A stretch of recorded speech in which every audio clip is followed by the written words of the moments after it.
চিন্তাই কৈছিলে মোক ব্ৰহ্মপুত্ৰ উটাই দিবা প্ৰতিটো ঋতুৱে মোক দি যায় জীৱনৰ আশীৰ্বাদ মোৰ দেশৰ বাবে মই জীয়াই আছো এই দেশৰ বাবে মই জীয়াই থাকিবলৈ মৰণ পণ কৰিছো ৰণুৱা বনুৱা হালুৱা এই সকলোৰে মাজত ঐক্য হৈ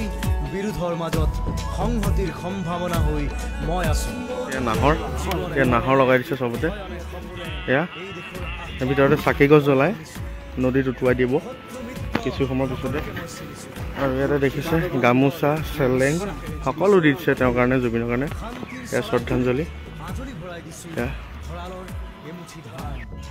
এয়া লৈ গৈছে নদীত উটাবলৈ এয়া চাওক সকলোৱে লৈ গৈছে কেনেধৰণে জয় জুবিন জুবিন অমৰ হওক এয়া লৈ যোৱা হৈছে জুবিন দাই কৈছিলে যিহেতু মোক উটাই দিবা এয়া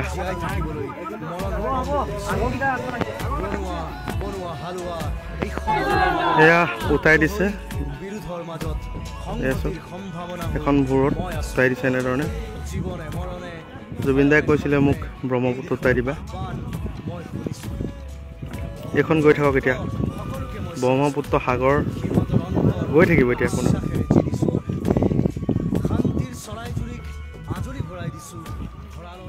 তেওঁ বিভিন্ন সময়ত দেখিছোঁ তেওঁ কৈছিল যে তেওঁ মৃত্যুৰ পিছত তেওঁ যি হ'ব সেয়া ব্ৰহ্মপুত্ৰ উটাই দিবলৈ কৈছিল কিন্তু সেইটোতো সম্ভৱ নহয় কৰা গতিকে তথাপিতো তেওঁ মানুহজন যিহেতু আৱেগিক আৰু অলপ অগতানুগতিক কামবিলাক কৰি ভাল পায় তেওঁৰ বিষয়েনো কি ক'ম চবে জানে ৰাইজে গতিকে তেওঁ সেই ইচ্ছা অনুসৰিয়ে আমি কিঞ্চিতমান চেষ্টা কৰিছোঁ যাতে